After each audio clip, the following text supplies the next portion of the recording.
Hi, my name is Betsy Uhrig, and I am the author of The Polter-Ghost Problem. And I would just like to thank the librarians of Texas for putting the Polter-Ghost problem on the Bluebonnet list. It is an honor, and I am eternally grateful to you. Thank you so much. And now I am going to awkwardly ask myself 5 questions and just as awkwardly answer them, even though I've had ample time to prepare. And the first question is, how did you come up with the idea to write a book about ghosts? And the answer is, it all started on a long car ride. I was sitting in the back seat with my daughter and her 10-year-old cousin. And I don't remember why, and neither does she, but she started telling him a long and involved story about himself and his friends based on his obsessions at the time, which were Pokemon and ghost stories. And he was just enthralled. He was eating up every minute of it. And I decided when I got home that I would like to try my hand at writing an eerie ghost story. I wasn't going to try anything about Pokemon because I didn't know anything about it.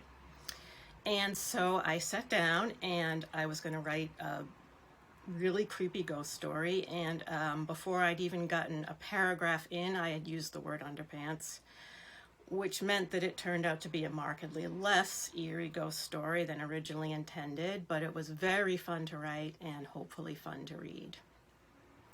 Question number 2 is, do you believe in ghosts, and have you ever seen one?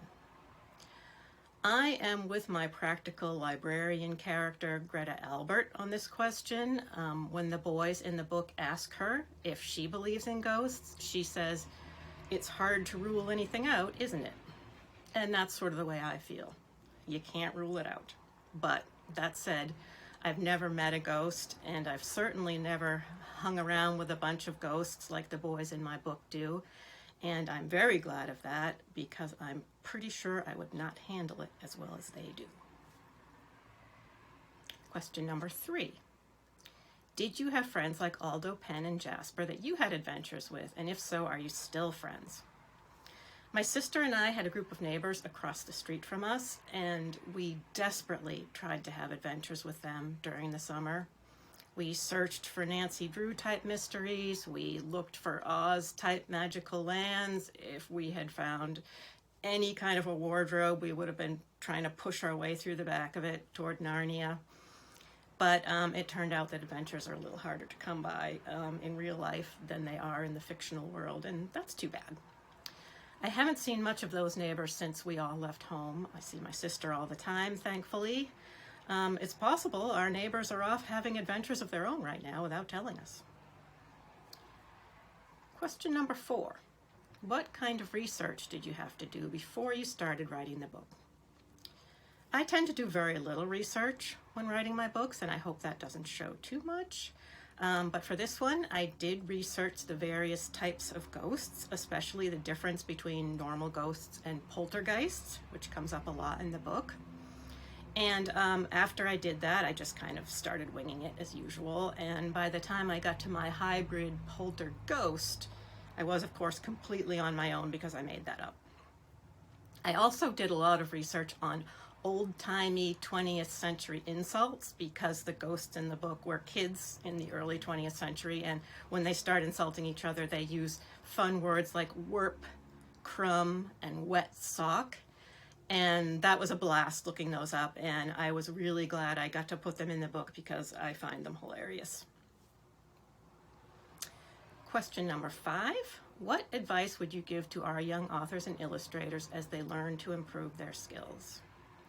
I think everyone would tell writers and illustrators to read and read and read and practice and practice and practice, and I really do think that's the best advice they'll hear, and it's definitely something they should do. Plus, of course, it's a lot of fun. But I will also add this.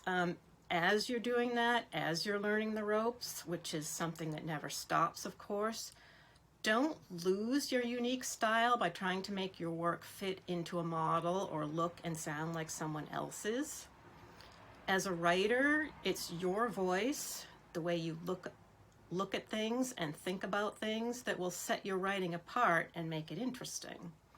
As an illustrator, it's your way of seeing the world that will make your work something that only you could have done. For example, I can't seem to get through writing a ghost story even without mentioning underpants. And that is just my style. That's it for me. I want to thank you all again for putting the Polter-Ghost problem on the Bluebonnet list. And I guess I should apologize to the librarians for all the difficulties and indignities I put my librarian character through. It's all meant in good fun. Thank you.